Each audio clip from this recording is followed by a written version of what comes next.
नमस्ते साथियों, गुरुकुल ढूंढनू के चैनल पर आपका स्वागत है।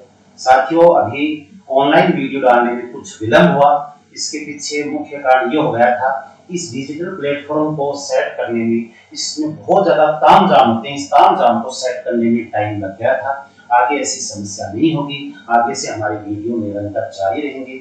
साथ ही साथियों, अभी जो रीट की एग्जाम जल्दी होने वाली है, उस एग्जाम से संबंधित जो संविधान के महत्वपूर्ण प्रश्न हैं, उनसे ऐसे हम 200 प्रश्नों पर चर्चा करेंगे, जिसमें हम पूरे संविधान के बिंदुओं को शामिल करने की कोशिश करेंगे, ताकि उसका एक तरह से आपका रिवीजन भी हो जाए और महत्वपूर्ण प्रश्न आपकी गलत भी ना हो। आज हमारा जो बिंदु है सीरीज 5 घर में डालने वाले प्रश्न, उसके ऊपर हम आज विस्तार से चर्चा करते हैं। तो साथियों, सबसे पहले हमारे जो ये मूल कर्तव्य है, मूल कर्तव्य से संबंधित हम 4 प्रश्नों पर चर्चा करेंगे। ये 4 प्रश्न कौन कौन से हैं? 1 नंबर, मूल संविधान में मूल कर्तव्यों की संख्या कितनी? मूल संविधान का मतलब जिस दिन संविधान लागू हुआ। संविधान लागू कब हुआ था? 26 जनवरी 1950। अपना संविधान लागू कब हुआ? 26 जनवरी 1950 को अपना संविधान लागू हुआ था। तो इस दिन क्या संविधान में मूल कर्तव्य शामिल थे? इस दिन संविधान में मूल कर्तव्य शामिल नहीं थे। तो यहाँ पर ऑप्शन में क्या दे रखा है? 0, 8, 10, 11। तो यहाँ पर शामिल ही नहीं थे, तो उत्तर क्या हो जाएगा? 0। इसके बाद में हमारा 2 नंबर प्रश्न देखो, सवर्ण सिंह समिति ने कितने मूल कर्तव्यों की सिफारिश की थी? ऑप्शन में है 0, 8, 10, 11। तो इसमें क्या उत्तर होगा? उत्तर इसमें 8, क्योंकि सवर्ण सिंह समिति ने 8 मूल कर्तव्यों की सिफारिश की थी। सवर्ण सिंह समिति के बारे में जो महत्वपूर्ण प्रश्न है, जो एग्जाम में बहुत बार पूछा जाता है कि कौन सी समिति की सिफारिश पर मूल कर्तव्य जोड़े गए, तो उत्तर क्या होगा? सवर्ण सिंह समिति की सिफारिश पर ही संविधान में मूल कर्तव्य जोड़े गए थे। सवर्ण सिंह समिति ने 8 मूल कर्तव्यों की सिफारिश की थी। इसके बाद में हमारा जो अगला प्रश्न है कि इस समिति की सिफारिश के पश्चात हमारा जो संविधान संशोधन हुआ 42वां, इस 42वें संविधान संशोधन अधिनियम के तहत कितने मूल कर्तव्य जोड़े गए? यहाँ पर ये बिंदु है, 42वें संविधान संशोधन अधिनियम द्वारा कितने मूल कर्तव्य जोड़े गए? तो सिफारिश तो 8 की थी, लेकिन जोड़े कितने गए? 10 मूल कर्तव्य जोड़े गए। इस समिति में 10 मूल कर्तव्य जोड़े गए। अब यहाँ पर एक प्रश्न जो एग्जाम में बहुत बार पूछा जाता है कि 42वां संविधान संशोधन अधिनियम कब हुआ था? तो ये 1976 में हुआ। कब हुआ था? 1976 में। एक प्रश्न और भी पूछा जाता है कि ये लागू कब हुआ? तो लागू अगले साल हो गया था। कब? 1977 में ये लागू हो गया था। तो ये यहाँ पर एग्जाम में 42वां संविधान संशोधन बहुत ही महत्वपूर्ण है। इसमें क्या क्या प्रश्न पूछे जा सकते हैं? कब हुआ, लागू कब हुआ और कितने मूल कर्तव्य जोड़े गए? उसके बाद में अपने 4 नंबर प्रश्न, वर्तमान में मूल कर्तव्यों की संख्या कितनी है? 42वें संशोधन के तहत तो 10 थे, लेकिन वर्तमान में 1 मूल कर्तव्य और जोड़ दिया गया है। तो वर्तमान में मूल कर्तव्यों की संख्या कितनी हो गई? 11। कैसे, कौन से संविधान संशोधन के तहत? ये भी प्रश्न बनता है कि 11वां मूल कर्तव्य है, ये कौन से संविधान संशोधन अधिनियम के तहत जोड़ा गया?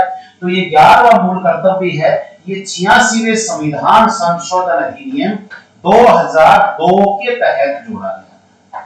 कौन से के तहत? 86वें संविधान संशोधन अधिनियम 2002 के तहत 11वां मूल कर्तव्य क्या जोड़ा गया?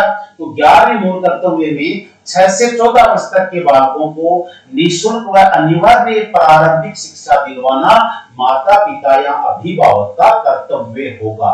तो हमारे 4 प्रश्न हो गए हैं। मूल संविधान में मूल कर्तव्य नहीं थे। सवर्ण सिंह समिति ने कितने की सिफारिश की? 8 की। 42वें संविधान संशोधन के तहत कितने जोड़े गए? 10। और वर्तमान में कितने हैं? 11। इसके बाद में हमारा अगला बिंदु 5 नंबर प्रश्न देखो, इसमें संघ की कार्यपालिका की वास्तविक शक्तियां किसमें निहित हैं? संघ की कार्यपालिका की वास्तविक शक्तियां किसमें निहित हैं। देखो यहाँ पर इसकी वजह से उत्तर चेंज हो रहा है, इसकी वजह से यहाँ पर उत्तर चेंज हो रहा है कि वास्तविक शक्तियां किसमें निहित हैं। एक नीचे देखो नाम क्या है, वास्तविक अध्यक्ष, बाकी सेम ही है प्रश्न। ध्यान दीजिए, संघ की कार्यपालिका की वास्तविक शक्तियां किसमें निहित हैं। ऑप्शन में प्रधानमंत्री, मंत्रिपरिषद, मंत्रिमंडल और राष्ट्रपति। तो बताओ साथी इसमें क्या उत्तर होगा। यहां पर भी थोड़ा बारीक अंतर आ गया है, मंत्रिपरिषद और मंत्रिमंडल भी आ गया है। तो वास्तविक शक्तियों का मतलब है इसमें सभी समाहित होंगे, इसमें अकेला प्रधानमंत्री शामिल नहीं होगा। तो इसमें उत्तर होगा मंत्रिपरिषद। यहाँ पर मंत्रिमंडल उत्तर नहीं होगा, इस बात का भी हमें विशेष ध्यान रखना है, क्योंकि वहां पर दोनों ऑप्शन एग्जाम में आ सकते हैं। इसके बाद में जो अगला प्रश्न है, संघ की कार्यपालिका का वास्तविक अध्यक्ष कौन होता है। अध्यक्ष का मतलब एक ही व्यक्ति का नाम लेना है, एक का ही नाम लेना है। तो मंत्रिपरिषद में, मंत्रिमंडल में तो एक से ज्यादा शामिल होते हैं, तो यहाँ पर एक ही व्यक्ति का नाम लेना है। तो वास्तविक अध्यक्ष कौन होता है, इसमें प्रधानमंत्री होता है। तो यहाँ पर अपने को मेन ये ध्यान रखना है कि सभी का नाम पूछा है या किसी एक का नाम पूछा है। वास्तविक शक्तियां किसमें निहित हैं, उसमें उत्तर मंत्रिपरिषद होगा। और क्या मंत्रिपरिषद में प्रधानमंत्री शामिल होता है। बिल्कुल, मंत्रिपरिषद में प्रधानमंत्री शामिल होता है, लेकिन यहाँ पर अध्यक्ष जब होता है तो एक ही होता है। तो अध्यक्ष का नाम आ गया तब तो उत्तर हो गया प्रधानमंत्री। और वास्तविक शक्तियां किसमें निहित हैं, तब उत्तर हो गया मंत्रिपरिषद। ये बिल्कुल वैसा ही है कि शादी विवाह में हमें कोई कार्ड देता है तो एक तो पूरे घर को बुलाओ दे और एक आदमी को बुलाओ दे। पूरे घर का बुलाओ तो समस्त परिवार आ जाओ, एक आदमी भी एक व्यक्ति को नाम आ जाओ। तो उस पूरे घर में तो मुखिया तो शामिल हो ही अपने आप ही, जैसे मंत्रिपरिषद में प्रधानमंत्री तो अपने आप ही शामिल ही है। तो यहाँ पर पूरे घर का बुलावा है तो सभी शामिल हो जाएंगे।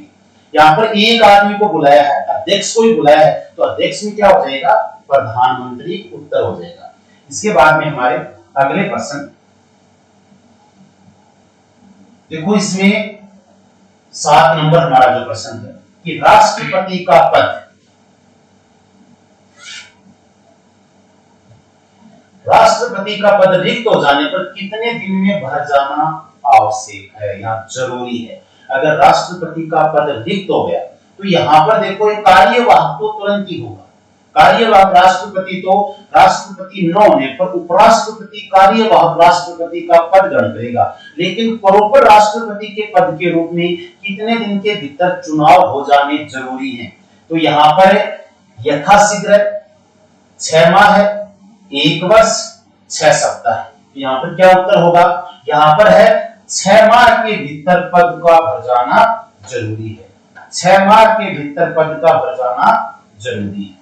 तो कितने दिन के भीतर, 6 माह। यहाँ इसमें बारीक अंतर ही है, यहाँ पर आ गया उपराष्ट्रपति। देखो राष्ट्रपति के लिए 6 माह है, अधिकांश में 6 माह के भीतर ही भर जाना उत्तर होगा।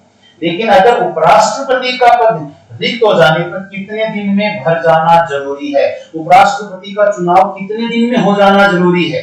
तो यहाँ पर 6 माह उत्तर नहीं होगा, यहाँ पर उत्तर क्या होगा, अपने संविधान में यथाशीघ्र लिखा हुआ है। अपने संविधान के अनुच्छेद 68 में इस बात का उल्लेख है।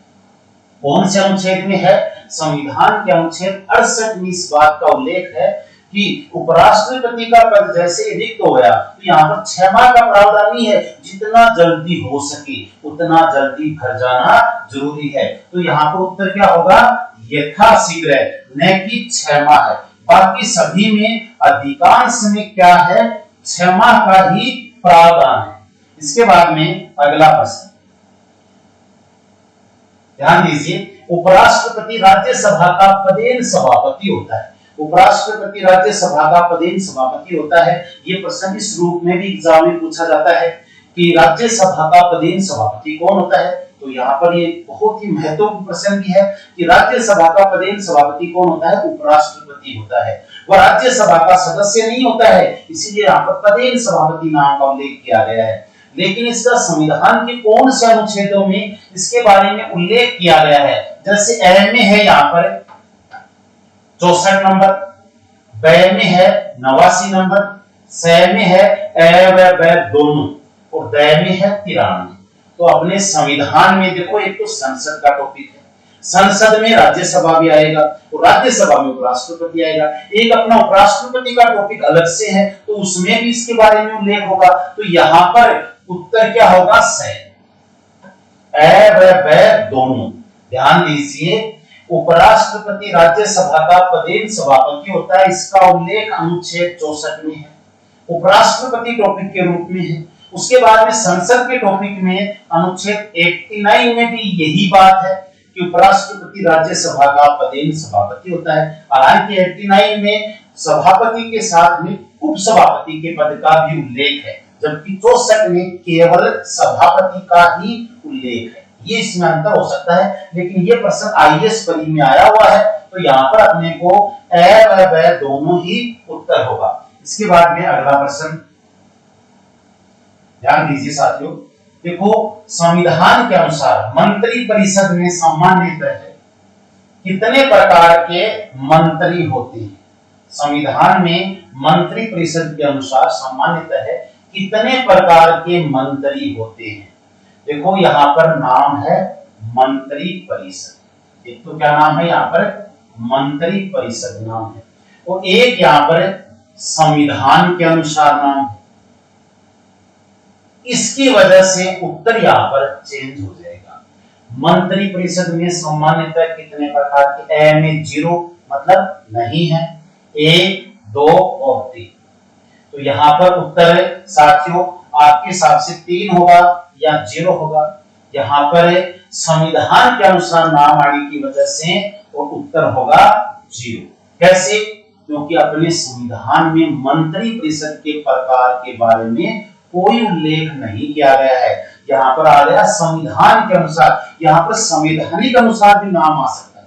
ध्यान देना, यहाँ पर कोई जरूरी नहीं संविधान के अनुसार ही नाम आता, यहाँ पर संवैधानिक प्रावधान के अनुसार। संवैधानिक का मतलब इसका संविधान में उल्लेख है, तो यहाँ पर उत्तर हो गया कोई संविधान में उल्लेख नहीं है प्रकार के बारे में।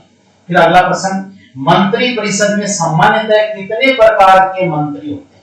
मंत्री परिषद में सामान्यतः कितने? यहाँ पर संविधान के अनुसार नहीं दिया है, इसका मतलब सभी को पता होगा 3 प्रकार के मंत्री होते हैं। मंत्री परिषद में सामान्यतः कितने प्रकार के मंत्री होते हैं? 3 प्रकार। 3 प्रकार कौन कौन से? कैबिनेट मंत्री, राज्य मंत्री और उप मंत्री, ये 3 प्रकार के इसमें मंत्री होते हैं। उसके बाद में अगला प्रश्न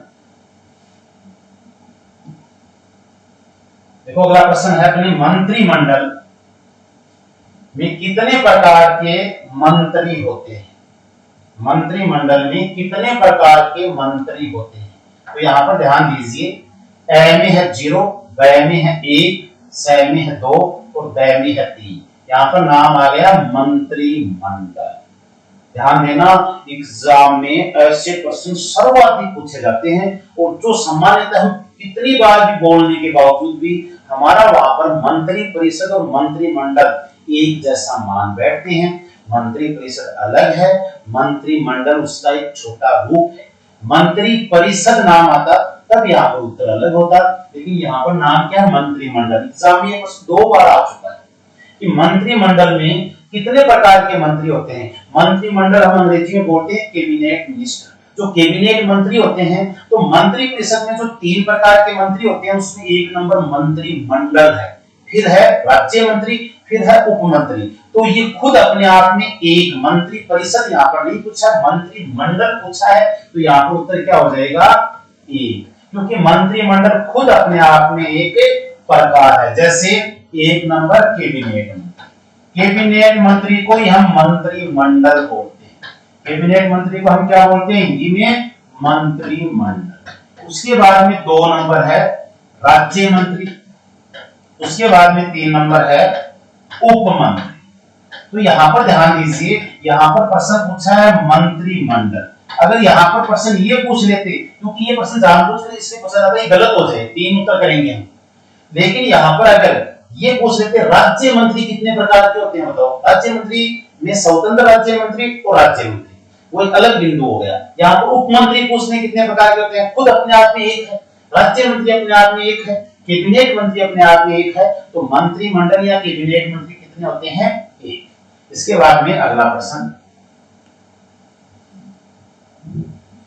देखो, मंत्रिमंडल में मंत्रियों की संख्या अधिकतम कितनी निर्धारित की गई है? मंत्रिमंडल में मंत्रियों की संख्या अधिकतम संख्या कितनी निर्धारित की गई है? अधिकतम के बारे में पूछ रहे हैं। तो यहाँ पर ए में है निम्न सदन। निम्न सदन का मतलब यहाँ पर क्या है साथियों? लोकसभा से। निम्न सदन से मतलब क्या है? लोकसभा। तो लोकसभा के कुल सदस्यों की अधिकतम 15%। लोकसभा में जितने भी सदस्य हैं उनका अधिकतम 15% तक हो सकती है। वह में है उच्च सदन। यहाँ पर उच्च सदन क्या है? राज्यसभा। अगर ये राज्य के बारे में पूछ ली तो यहाँ पर विधानसभा और यहाँ पर विधान परिषद हो जाएगा। उच्च सदन के कुल सदस्यों की अधिकतम 15%। उसके बाद में स में है संसद के कुल सदस्यों। संसद में क्या आ जाएगा? दोनों आ जाएंगे। संसद में लोकसभा भी आ जाएगा और राज्यसभा भी आ जाएगा। तो संसद के कुल सदस्यों की अधिकतम 15%। और उसके बाद में है अनिश्चित, यानी इसके बारे में संविधान में निश्चित नहीं है। तो यहाँ पर साथियों ये प्रश्न फर्स्ट पेपर में आया हुआ है, अधिकांश का गलत हुआ था। क्यों? क्योंकि पढ़ने में गलती कहां करती? थोड़ी देर पहले भी मैंने बताया था, यहाँ पर नाम क्या है? मंत्रिमंडल है, मंत्री परिषद नहीं है। अगर यहाँ पर मंत्री परिषद होता तब तो यहाँ पर उत्तर क्या हो जाता? ए। तब उत्तर क्या होता? ए। लेकिन अब यहाँ पर मंत्री परिषद है क्या? मंत्री परिषद नहीं, मंत्रिमंडल है। तो इसलिए मंत्रिमंडल में ऐसा कोई प्रावधान नहीं है कि कुल सदस्यों के अधिकतम 15। जैसे 3 प्रकार के मंत्री हैं, तो कैबिनेट मंत्री के बारे में अलग से नहीं है कि कितने सदस्य होंगे। तीनों में से कुल निम्न सदन यानी लोकसभा के अधिकतम 15% हो सकते हैं। तो यहाँ पर मंत्रिमंडल में ऐसा उल्लेखित नहीं है। ये प्रश्न आया हुआ है, इसमें उत्तर क्या होगा? निश्चित। यहाँ पर उत्तर क्या होगा? निश्चित, क्योंकि इसके बारे में संविधान में कोई निश्चित नहीं बताया गया है। एक प्रश्न बनता बहुत ही महत्वपूर्ण है, दूसरी तीसरी एग्जाम में आता है कि कौन से संविधान संशोधन अधिनियम के तहत ऐसा किया गया था कि अधिकतम और न्यूनतम संख्या के बारे में। तो ये 91वें संविधान संशोधन अधिनियम 2003 में ये बात बताई गई। तो कौन सा संविधान संशोधन अधिनियम? 91। कब? 2003। इसमें क्या तय किया गया था? मंत्रियों की अधिकतम संख्या कितनी होगी और मंत्रियों की न्यूनतम संख्या कितनी होगी। तो मंत्री परिषद नाम आएगा तब तो यहाँ पर हो जाएगा कि मंत्री परिषद में मंत्रियों की अधिकतम संख्या, निम्न सदन यानी लोकसभा, राज्य में विधानसभा की कुल सदस्यों का अधिकतम 15%, जिसमें क्या प्रधानमंत्री व मुख्यमंत्री शामिल है या नहीं? दोनों शामिल हैं उनके सहित, क्योंकि प्रधानमंत्री व मुख्यमंत्री भी मंत्री परिषद में ही शामिल माने जाते हैं। वह भी एक मंत्री हैं, नाम क्या के सीधा लिखा हुआ है प्रधानमंत्री, मंत्रियों का प्रधान, मुख्यमंत्री, मंत्री नाम लिखा हुआ है, तो दोनों ही ये मंत्री हैं। उसके बाद में अगला प्रश्न 14 नंबर प्रश्न है अपने कि मंत्री परिषद में मंत्रियों की न्यूनतम संख्या कितनी निर्धारित है? मंत्री परिषद में मंत्रियों की न्यूनतम संख्या कितनी निर्धारित है? ध्यान दीजिए 91वें संविधान संशोधन में यह बात तय की गई थी कि अधिकतम कितने होंगे और न्यूनतम कितने होंगे। वहां पर तो 15% है, यहाँ पर देखो ए में है 7 मंत्री, ब में है 12 मंत्री, स में है 15% और द में है 15 मंत्री। दोनों में अंतर हो गया प्रतिशत में। इसमें अब यहाँ पर अपनी 91वें संविधान संशोधन के तहत और न्यूनतम संख्या तय की गई है कि मंत्री परिषद में 12 विभाग तो ऐसे इतने महत्वपूर्ण हैं कि उसके बिना तो काम ही नहीं चलेगा। इसलिए न्यूनतम मंत्री कितने होने आवश्यक है? 12 विभाग ऐसे हैं, जैसे इसमें शिक्षा विभाग है, उसके बाद में अपने गृह विभाग है जिसको गृह मंत्री बोलते हैं, चिकित्सा विभाग है, चिकित्सा मंत्री बोलते हैं, वित्त विभाग है, वित्त मंत्री बोलते हैं। इस प्रकार से 12 मंत्री तो अनिवार्य हैं, ये तो न्यूनतम संख्या होनी जरूरी है। लेकिन यहाँ पर अब दूसरा नंबर प्रश्न बहुत ही महत्वपूर्ण प्रश्न है, दिल्ली मंत्री परिषद में मंत्रियों की न्यूनतम संख्या निर्धारित है।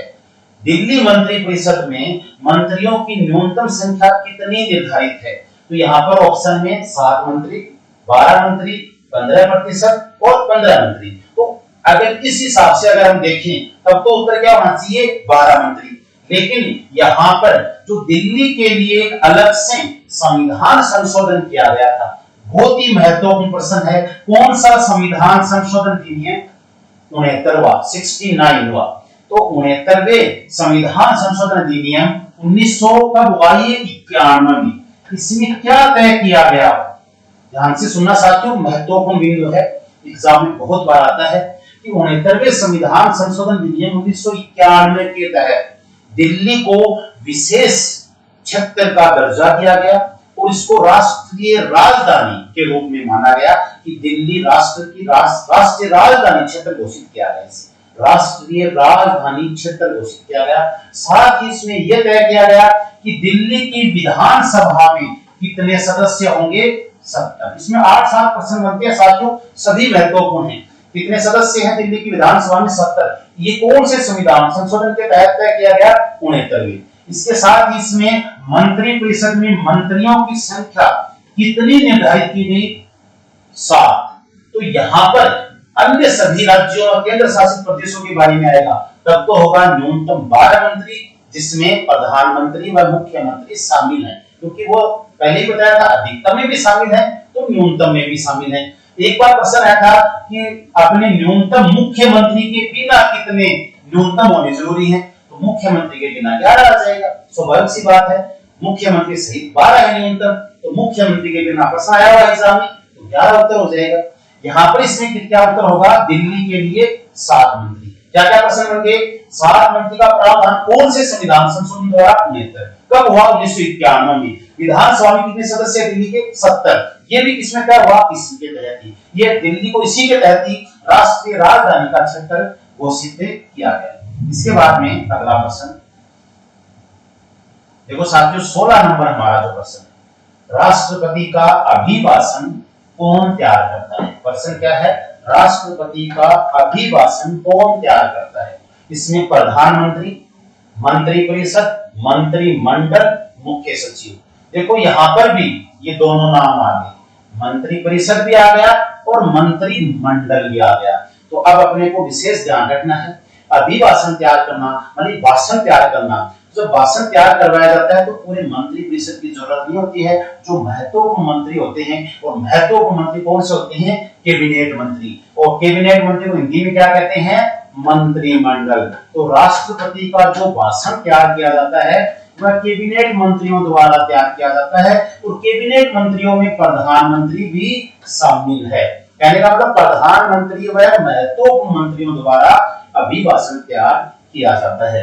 तो यहाँ पर उत्तर क्या होगा कि राष्ट्रपति का अभिभाषण कौन तैयार करता है, मंत्रिपरिषद उत्तर नहीं होगा। यहाँ पर उत्तर क्या होगा, मंत्रिमंडल द्वारा तैयार किया जाता है। अगला प्रश्न देखो, इसमें बारीक अंतर है।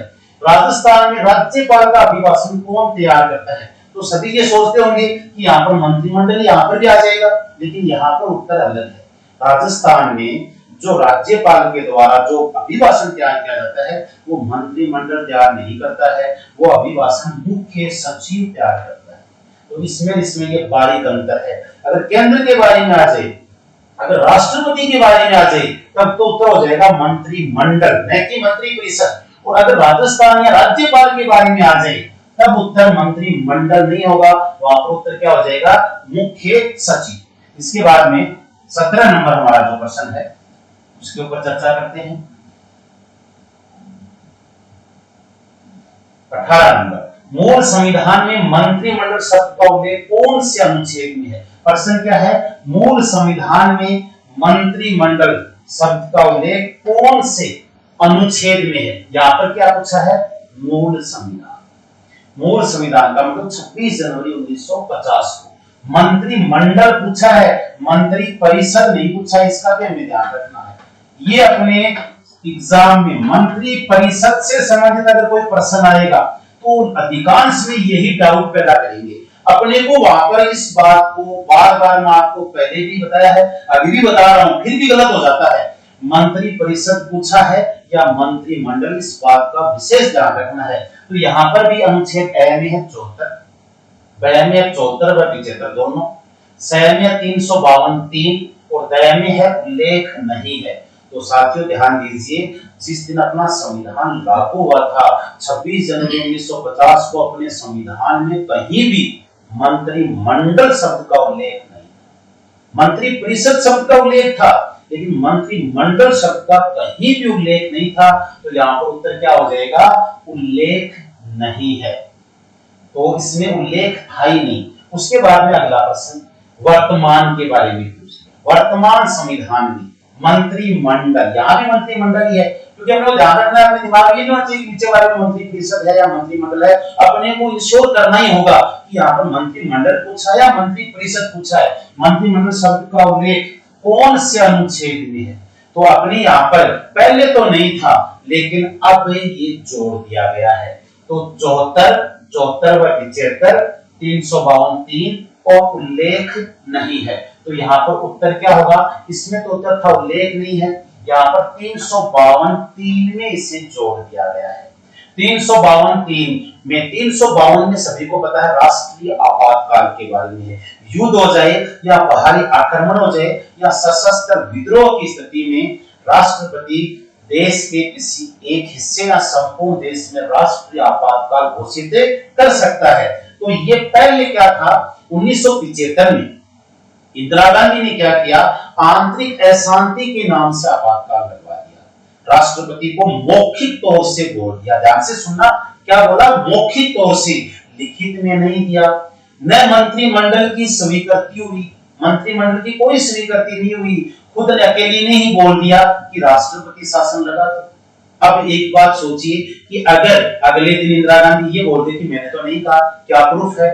कहने का मतलब है संविधान में संशोधन करना पड़ा, और संविधान में संशोधन है